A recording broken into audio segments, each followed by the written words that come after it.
Bazuar në ligjin aktual, Ministria e Drejtësisë duhet që brenda një viti kalendarik ta organizojë të paktën 3 herë provimin e jurisprudencës, me kalimin e cilit juristëve u mundësohet që të bëhen avokat, gjykatës apo prokuror. Por gjatë vitit 2025, Ministria këtë provim e organizoi vetëm një herë duke bërë shkelje ligjore sipas Institutit të Kosovës për Drejtësi. Ligji për provimin e jurisprudencës e obligon Ministrin e Drejtësisë që provimin e jurisprudencës ta organizojë 3 herë brenda një viti kalendarik, kështu që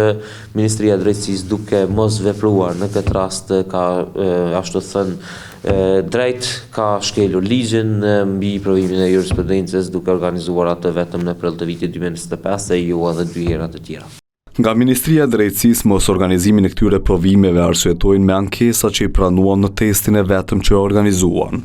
Ministria e Drejtësisë në periudhën e fundit të organizimit të provimit të jurisprudencës ka pranuar një numër ankesash nga kandidatët e këtij procesi ndaj Komisionit për dhënien e provimit të jurisprudencës, të cilat ngrisin pretendime mbi cënimin e integritetit, ligjshmërisë dhe objektivitetit të procesit nga ana e komisionit, disa prej të cilave kanë të bëjnë me pretendimet për trajtim jo të drejtë, jo profesional, si dhe parregullsi në proces të testimit e me pastaj vlerësim të kandidatëve, përfshirë këtu pyetje jashtë programit të provimit.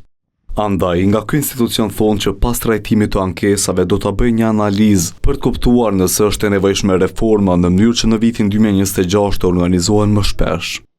Në këtë kuadër, gjatë javëve të ardhshme do të ndërmerren veprimet e nevojshme institucionale për këtë qëllim dhe opinioni publik do të informohet me kohë për afatin e radhës së provimit të jurisprudencës, ashtu që pas adresimit të gjitha çështjeve të lartësekura, afatet e parapara për vitin 2026 do të mbahen me kohë siç përcaktohet me legjislacionin në fuqi. Megjithatë, sipas Institutit të Kosovës për Drejtësi, këto nuk janë arsye që në vitin 2025 nuk u organizuan testet bazuar në ligj.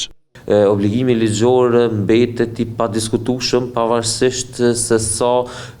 Ministria e Drejtësisë është duke punuar paralelisht për të pasur reforma në lidhje me atë provim të jurisprudencës. Provimi vetëm i jurisprudencës në 2025 u organizua në muajin prill.